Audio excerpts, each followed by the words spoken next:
Hey, Cleaning Nation, Mike Campion here with Lindsay Bjorklund. Today's the day we are doing Ask Mike Anything AMA. This is where you folks in our Facebook group or community ask questions and we answer them here. So love kind of sort of talking with y'all. Lindsay, who we got first? All right. First up, we got Morgan, and she says, I've had my business for almost a year and I'm drowning in messages and am completely full for one person. What would be the first step to hiring a helper be? That's a really good question. So foundationally, let me encourage all of you at all levels. If you have a problem that requires money and you have money, you don't have a problem.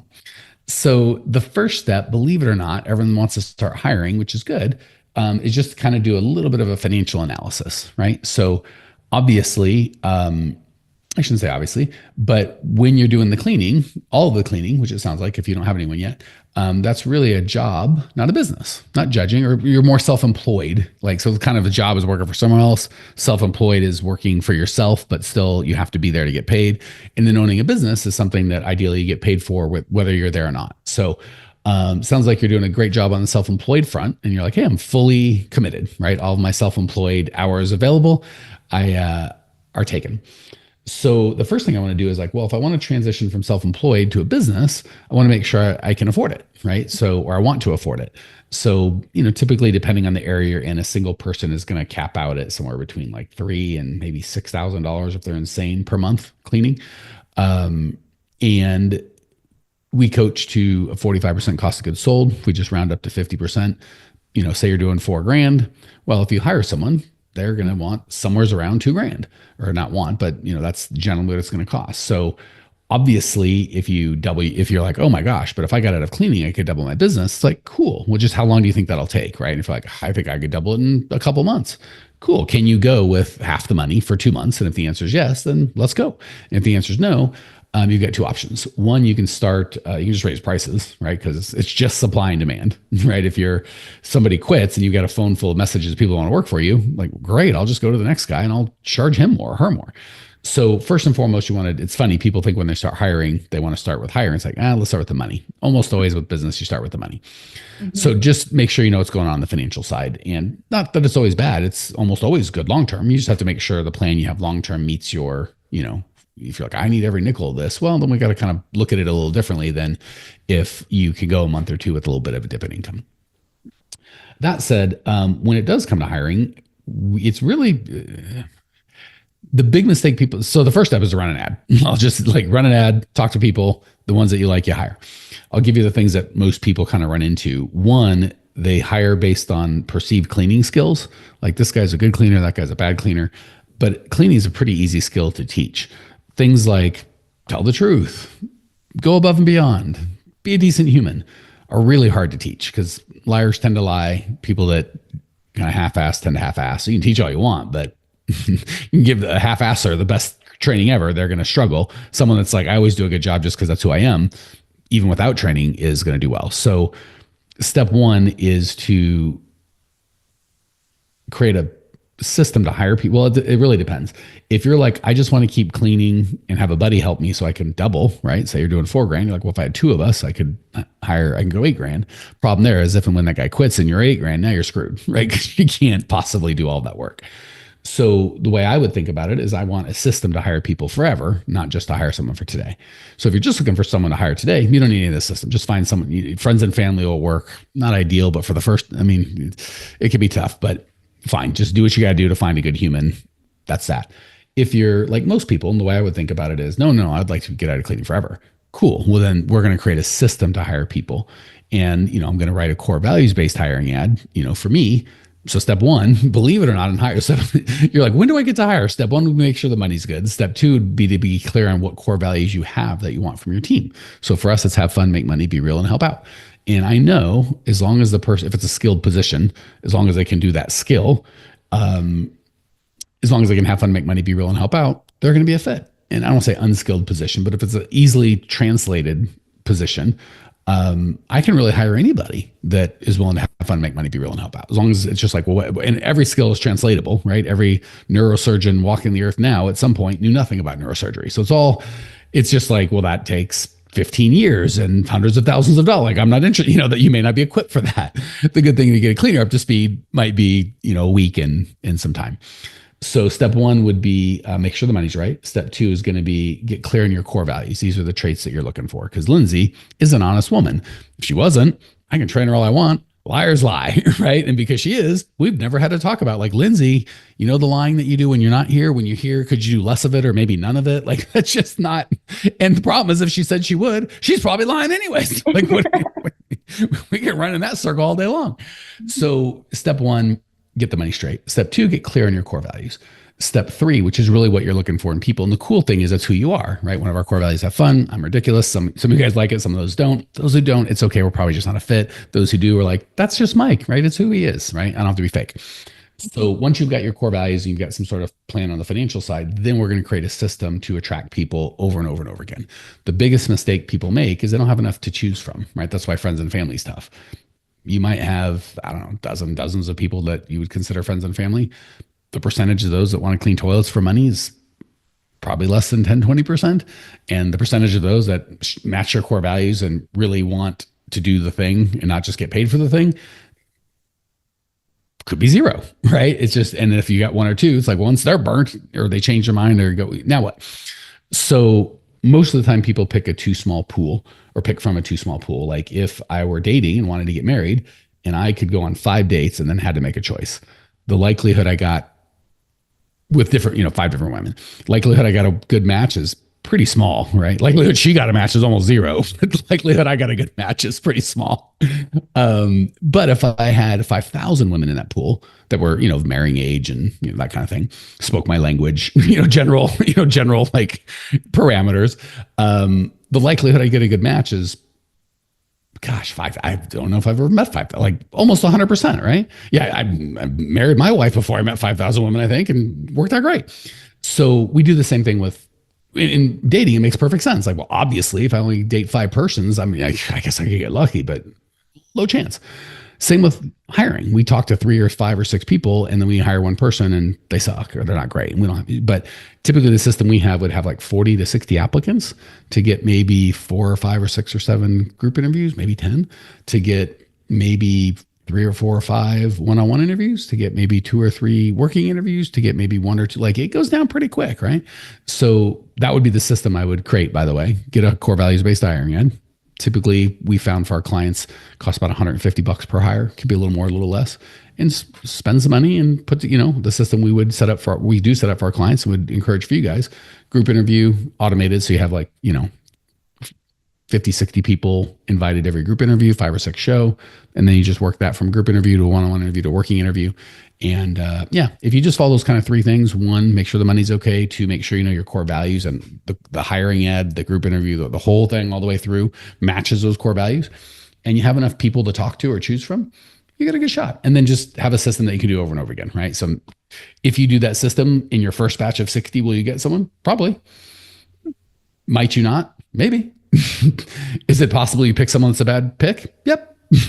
Like, it's your first time. Why would you be great at it? But the cool thing is if you do it every week and you've got that system that's going all the time, in a month or 2, is it like wildly likely that you're going to get at least, that you're going to have all the people that you need? 100%. 100%. So long answer to a short question, as is my custom. Lindsay, did I hit everything? Any questions that brought up or anything that was fuzzy for you?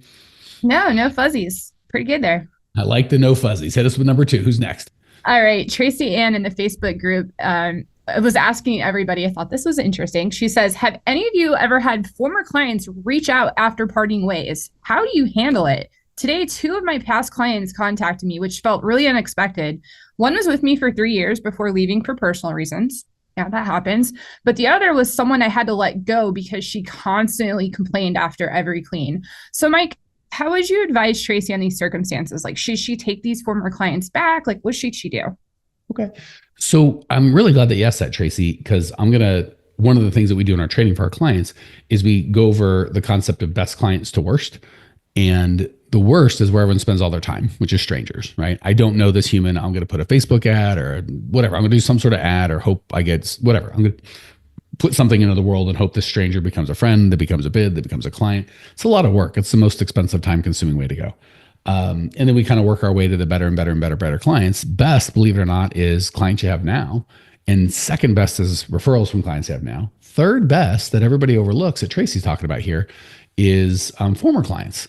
And it's funny because I can hear the weirdness she's feeling in that question, but there's really nothing weird about it. Like, that's a great thing.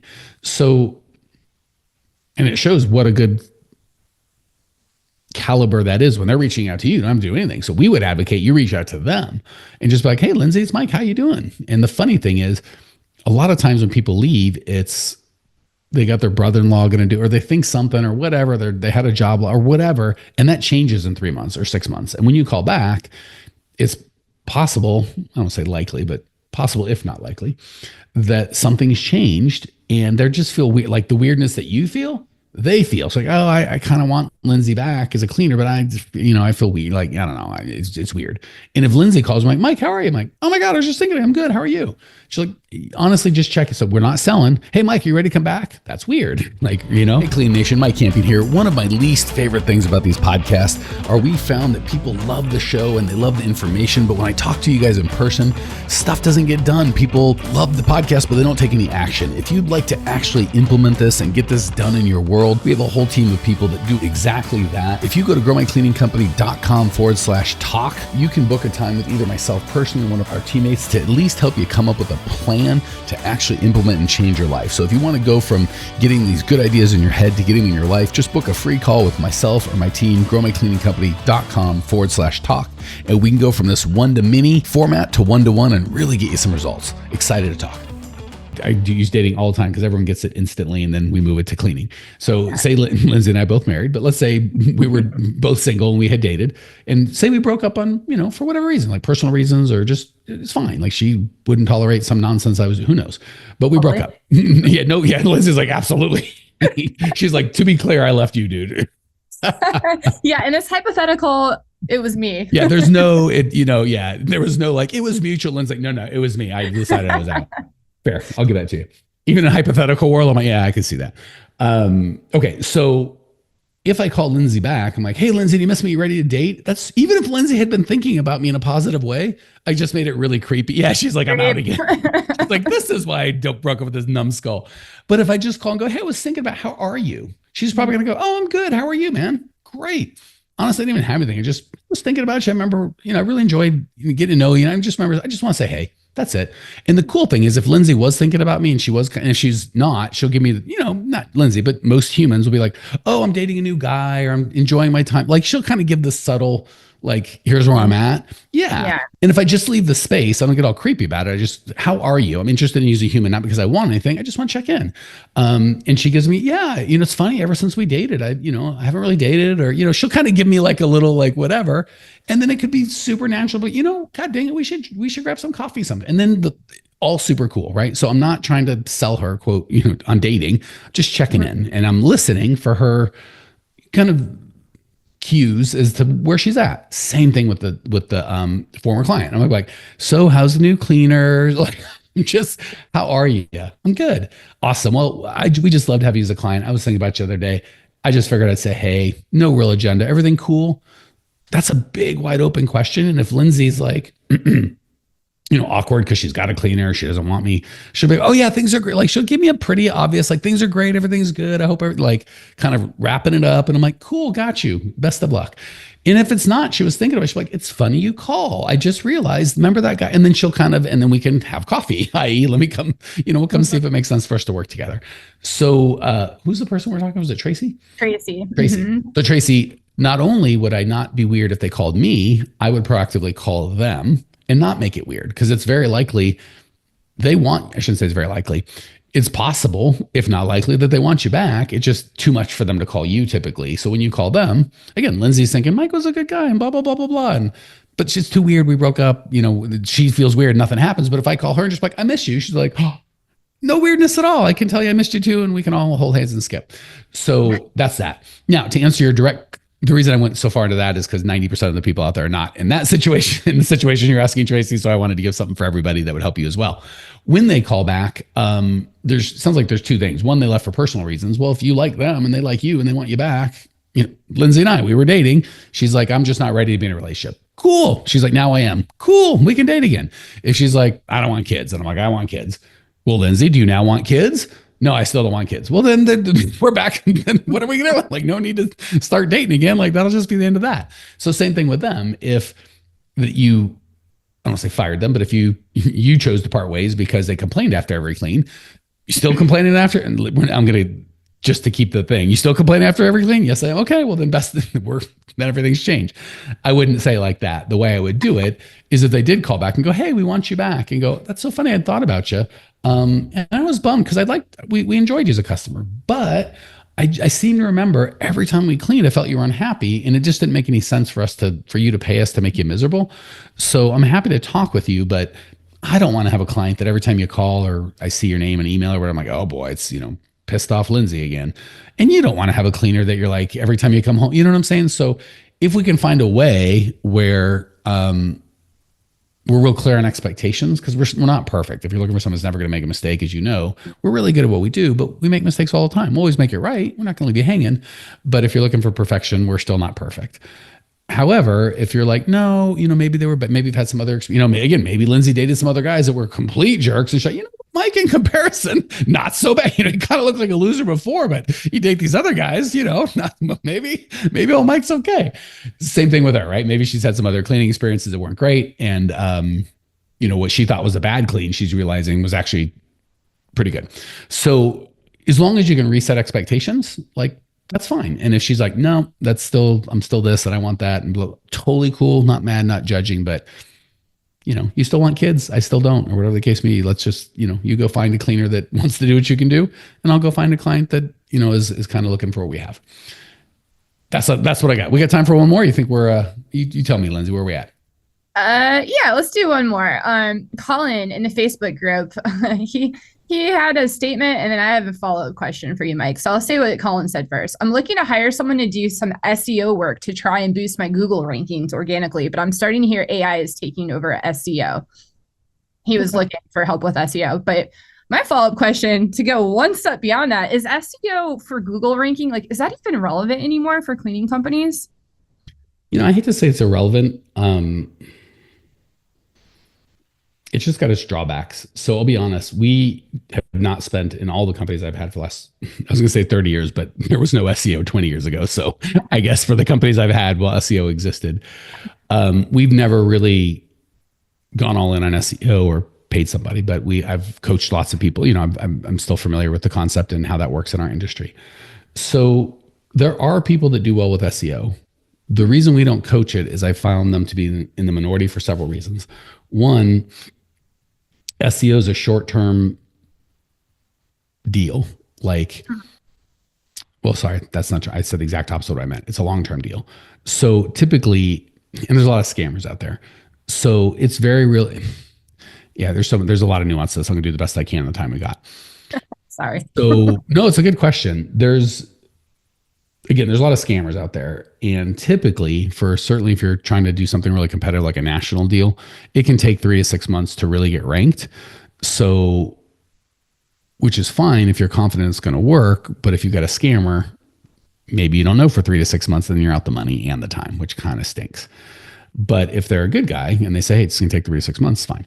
That said, that's really more for national. You can get ranked. And again, I'm not an SEO expert, but you can get ranked quicker for local, right? Most of us aren't trying to get cleaning companies nationally. We're just like, if you're trying to be a divorce attorney or injury attorney is probably the best example. Nationally, that's super competitive, right? Like if you have mesothelioma, click here, like that's a $500 click or whatever. But if you're just like, hey, if you want cleaning services in Oshkosh, Wisconsin, like that's a lot easier to kind of own. But the problem is like, well, how much you want to spend to own it and how many people are going to be searching that, right? Mm-hmm. So that's the problem. So it's a long-term play. Good news is once you stop doing it, it takes a while to build. It also takes a while to trail. So once you've got some ranking, you're known, you can stop doing stuff and your SEO doesn't turn off like a switch, like paid traffic. You can get money today, but when you stop paying it, it goes away today. SEO is can be a little bit more of a long-term asset. Once it gets built up, even if you stop doing it, you'll still kind of own that until things change. That said,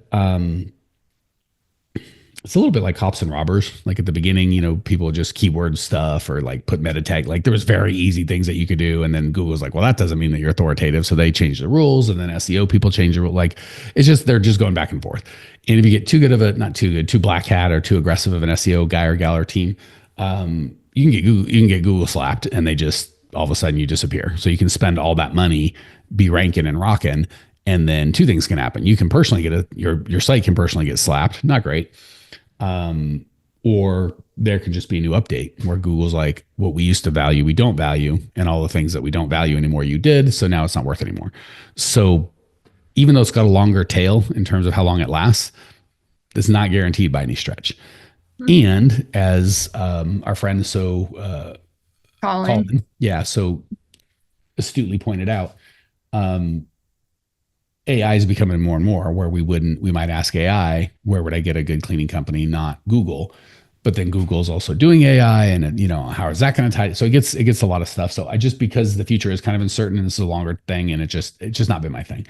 So I don't love paying SEO experts to do that.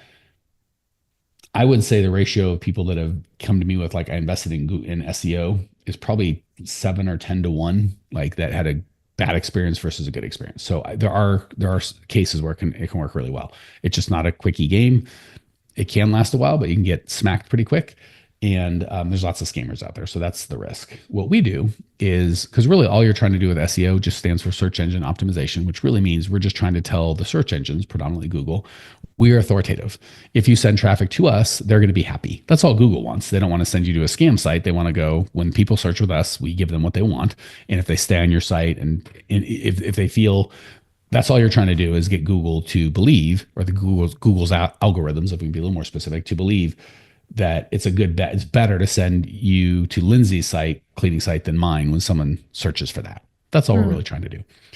And there's lots of ways to do it. But the reality is a lot of it is stuff that you should be doing anyway. So we don't do any search engine optimization specifically, but we run our business in such a way where we rank pretty high on a lot of stuff. We create content, we serve our clients, we do a bunch of stuff that gives value to people. And then Google rewards us by going, hey, when we send people to that website, they'll do well. So what I would encourage you to do, and also it depends on other things like how much socials, do you have a lot of social, what's your online presence, right? If you've got 1 million followers on Facebook and you have a website that's linked, or on Instagram, you have a website that's linked to that's going to give you some authority, right? So the good news is if you do the things you should be doing anyway, creating content and giving value to your community, and you've got some socials in your real company, you'll get some SEO boost anyway. So if you do the right things, you'll get some SEO boost. Hence, we've never really paid for it. So long story short, wouldn't coach you to do it. There are circumstances that can be really good. So the SEO guys out there aren't tearing out their hair going, we're really like, I know it's possible. But that's just not what I found the overwhelming experience for folks to be. All right. I feel like we probably went a little long, as is our custom, but hopefully we gave you guys some value. Guys, gals out there, big picture, what I want to encourage you on, I love answering all these questions, but at the end of the day, there's really only one question that you need to ask and answer. Am I getting the results that I want? And if the answer is yes, keep doing that, right? The temptation is to try a bunch of 1,000 different things. That's the sexy, fun thing. Don't do that. Just keep doing what you're doing. If the answer is no, identify your constraint.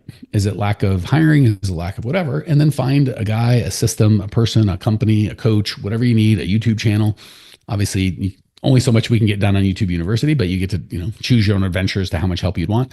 And pay that person or that company or that channel in time or money, because you're going to pay one or both, and or decide how important is it for me to get the results that I want. Like, it's really important, I'm miserable, then I would spend more time and money to do that. And if you're like, yeah, it's not that big of a deal, then you're probably in bucket one of, I'm actually happy with where I'm going. Like, I'd like to be different, but none of it makes me do anything outside of my comfort zone. So really just ask yourself that question as opposed to all these little questions. Big question, am I getting the results that I want? If so, keep going. Don't worry about any of the stuff we talked about. If not, do something different. And if you really need something different, find someone that can help and again, pay them with your time and or attention and or money, depending on who they are and what that relationship is, and get some help, do something different. And if you want some help from us, reach out. We got coaches here. All we do every day, all day is help owners of cleaning companies grow. And 10 years going, we still love it. So happy to talk to you. Reach out, talk soon, see you.